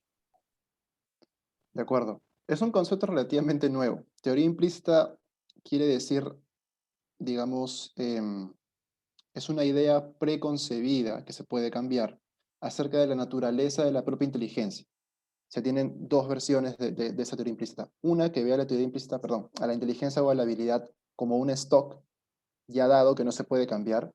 Y la segunda es la que ve a la inteligencia o a la habilidad como un flujo, o sea, como un stock, pero que se puede aumentar. Entonces, esto va en relación a una relación de una carrera STEM porque aquellas personas, aquellas mujeres o aquellos varones que tienen una teoría implícita del segundo tipo, o sea, que piensa que su inteligencia o habilidad se puede mejorar, por ejemplo, en temas de matemática y ciencia, son más propensos a tener una actitud positiva frente a la ciencia y, como hemos más o menos encontrado en este caso, son más propensos a elegir una carrera tipo de ciencia y de ingeniería. Ok, muchas gracias, Alonso. Vamos a continuar con la siguiente temática. Antes de eso, recordarles que ya se encuentra el link de registro de su asistencia en el chat para que puedan ustedes inscribirse y poder recibir su certificado de asistencia al Congreso. Entonces, para la temática de aproximaciones epidemiológicas, invito nuevamente a Daniela. Daniela, por favor, para que continúes. Gracias, Patricia. Vamos a dar paso entonces a las preguntas que envía el público. La primera pregunta va para Andrea Figueroa. La consulta es, ¿cómo lograr la inclusión sin masculinizarse o blanquearse? ¿Sería posible que compartieras los principales hallazgos o conclusiones?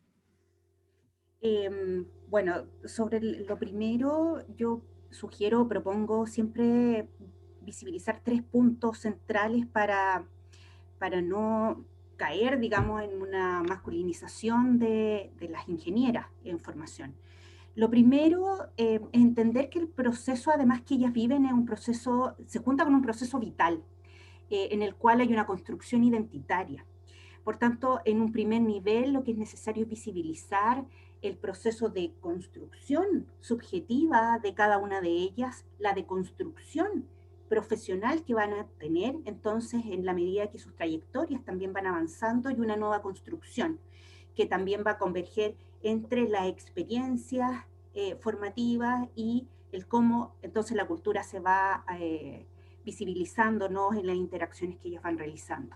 Lo segundo, en estas identidades subjetivas, identificar o analizar cuáles son las creencias, los imaginarios que ellas tienen, y hacer procesos de acompañamiento también, que es importante por el momento vital en el cual ellas se encuentran. Y finalmente, un proceso que implique una definición y una construcción de lo femenino desde la perspectiva de las carreras de ingeniería en minas, que atienda entonces a visibilizar y hacer una propia construcción desde esa lógica, y que avance no a constituirse como una contracultura como nosotros lo observamos hoy, sino que más bien desde un plano integrador. Gracias, Andrea, por tu respuesta. Sin duda tendrá que ser un proceso paralelo al de la formación profesional, como bien tú indicas. Pasamos a la siguiente pregunta. Esta va dirigida a Marcela Venegas. Desde lo expuesto en tu ponencia, ¿cómo visualizas la problemática de falta de justicia de datos y a su vez la soberanía y agencia de datos en relación a los estudios que realizaste y los que referencias en tu ponencia? Marcela, por favor. Gracias. Le contestaba ahí a Débora, a Virginia, porque no me acordaba que después lo íbamos a hablar. Pero bueno, así como en resumen, creo que es un temazo. Hay que sensibilizar a los investigadores y las investigadoras en el tema sobre las epistemologías feministas, para como comenzar un cambio y empezar a cuestionarnos de qué manera hacemos ciencia, qué consideramos ciencia. Y también creo que es como una responsabilidad de ellas, porque no es como que no es, o sea, se está empezando a hablar el tema, entonces creo que es necesario que se planteen de qué manera entienden género y cómo están entendiendo el empoderamiento, y si realmente refleja el campo o solamente están bajando como teoría como ya focalizada a sus investigaciones. Y sobre todo tenemos la responsabilidad, creo yo, quienes lo estamos viendo, de tratar de hacer la traducción y tratar de hacerles ver que no puede, como decía la otra compañera de México, Mónica, no podemos trasladar la teoría del norte global tal cual a la teoría al sur, porque no funciona, ¿no? Y prestar atención a las narrativas que construimos por medio de nuestras investigaciones también es parte del cuidado que le debemos al campo. Eso sería. Sin duda, el foco en la epistemología incluso puede cambiar el rumbo de la ciencia, ¿no es cierto? Y sus impactos. Muchas gracias, Marcela, por tu aporte. Vamos por la siguiente pregunta para Débora Jara. ¿Cuántas personas fueron involucradas en tu estudio, si se tiene en cuenta la condición económica? La pregunta va en relación a si conoces o está descrito el fenómeno de migración de lo urbano a lo rural de mujeres que buscan otras alternativas de vida, como el fenómeno inverso. Sí, bueno, la investigación consideró las historias de vida a través del método biográfico de 26 mujeres, más o menos equilibrado en las 3 generaciones. Sobre la migración urbano-rural, efectivamente es algo que se da, pero se da, estoy pensando en la investigación que yo presenté, se da especialmente en el contexto español. Hay un repoblamiento de las zonas rurales luego de esta huida masiva de mujeres, principalmente con una población envejecida y masculinizada, de lo que se denomina ya los nuevos pobladores, ¿no? De la población migrante que viene va a España y trabaja principalmente en el trabajo agrícola temporal, porque la mano de obra ya está muy envejecida ya.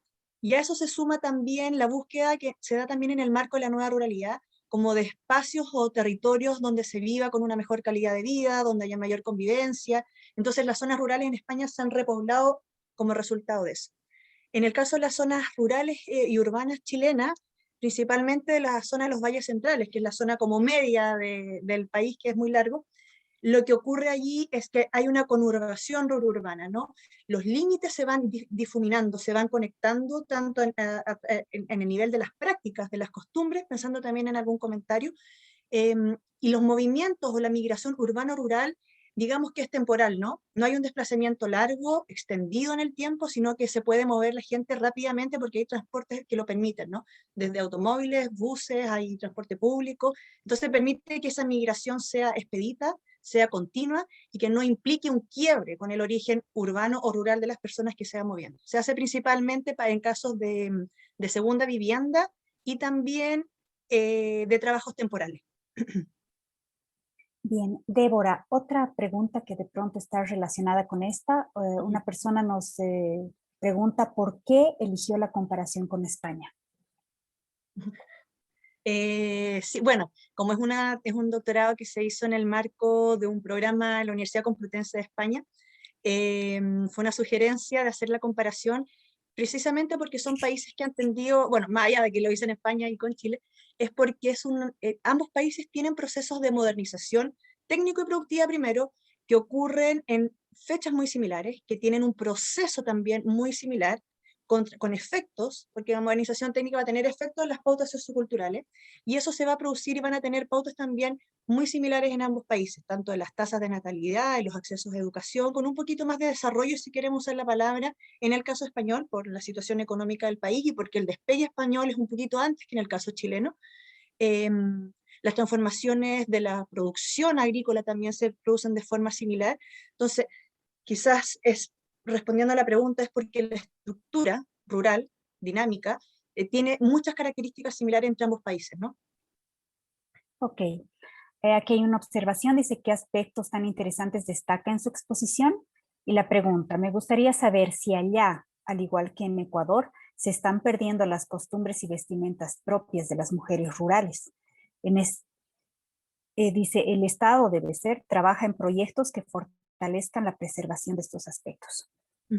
Sí, bueno, quizás hacer una distinción porque la ruralidad en Chile podría tener 3 puntos diferentes, ¿no? Hay una ruralidad que está vinculada al componente indígena, que son los pueblos originarios, ese es un tipo de ruralidad que no está considerada específicamente en esta investigación.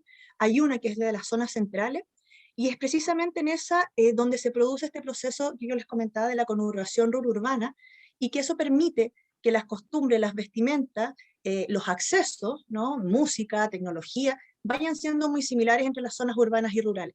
En el caso, la zona central en Chile también desde una visión histórica concentra como su tradición criolla en la zona central. Entonces esa ha sido la cultura que más o menos ha impregnado hacia el norte y un poquito hacia el centro-sur donde está concentrada la investigación, y eso hace que ciertos patrones que eran como tan clásicos de la familia campesina de hace 50 años atrás se vayan perdiendo. Solamente por nombrar un ejemplo, junto con la vestimenta, es la materialidad de los hogares. Se pasaron de casas construidas de adobe, que son barro con paja, casas muy grandes para familias de 16 hijos, 17 personas, se vivía con los abuelos, con los tíos, familias muy extensas, con producción de ganado y de agricultura. Se pasan a casas muy pequeñas, donde las casas tienen una reja, una verja, ¿no? Que protege, con familias muy pequeñas de 1 o 2 hijos, en poblados muy urbanizados también, así que el proceso ahí de industrialización y modernización y urbanización de las zonas rurales operó de forma muy fuerte en los valles centrales, tanto que hace que si uno va a una zona rural de esos lugares, muchas veces tenga un aspecto de pueblo más que de campo, ¿no? Perfecto, muchísimas gracias, Débora, por tu intervención. Vamos a seguir con una pregunta que va dirigida a Brenda García. La pregunta dice así, ¿podrías dar un ejemplo concreto de problemáticas políticas desde una perspectiva feminista? Bueno, muchas gracias por la pregunta. Bueno, nosotras lo que denunciamos o ponemos en cuestión través de nuestro trabajo es el sesgo androcéntrico que se ha tenido desde la ciencia política, ¿no? Esto ha llevado a que por ahí las problemáticas que se construyen, si los problemas que se van construyendo hayan tendido a ser más estadocentristas o por ahí fijarse en cuestiones de la política, de la política convencional y de la administración del Estado, lo que ha dejado por ahí la construcción de otros tipos de problemas que han tenido que ver con cuestiones de problemas que han planteado las perspectivas feministas o desde el movimiento feminista, que se han dejado por fuera, no se les ha dado entidad como cuestiones que son también del plano problemáticas políticas, ¿no? Bueno, también nos parece interesante resaltar que, por ejemplo, en Argentina, desde el año 1986, que se realiza un encuentro nacional de mujeres, que ha tenido una vinculación directa, un diálogo directo con los problemas que se viven en el Estado y en la sociedad argentina, siempre desde una perspectiva de género, ¿no? Lo cual da cuenta también de que esas otras políticas que no están atravesadas por una cuestión mucho más, o sea, desde lo masculino y lo hegemónico, que tiene que ver con el Estado, la administración de los recursos públicos, han sido dejadas de lado. Entonces esta es una forma de construir problemas que nosotras pensamos que desde una ética política que sea situada, feminista, que piense en problemáticas que tienen que ser resueltas con urgencia, por ejemplo, la violencia de género, bueno, que deberían ser abordadas, o esta sería otra perspectiva para empezar a construir problemas desde otro lugar, ¿no? En este sentido también el Estado argentino ha creado en el último tiempo el Ministerio de Mujeres, Géneros y Diversidad, que es una manera también de considerar la perspectiva feminista, ¿no? Y también en ese sentido empezar a implementar políticas públicas en este sentido.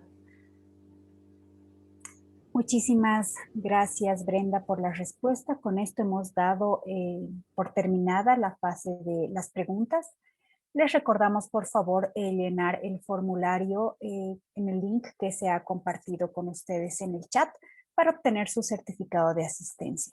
Sin más, queremos agradecer a todas y cada una de las ponentes y de los asistentes por su participación. Muchas gracias. Paso a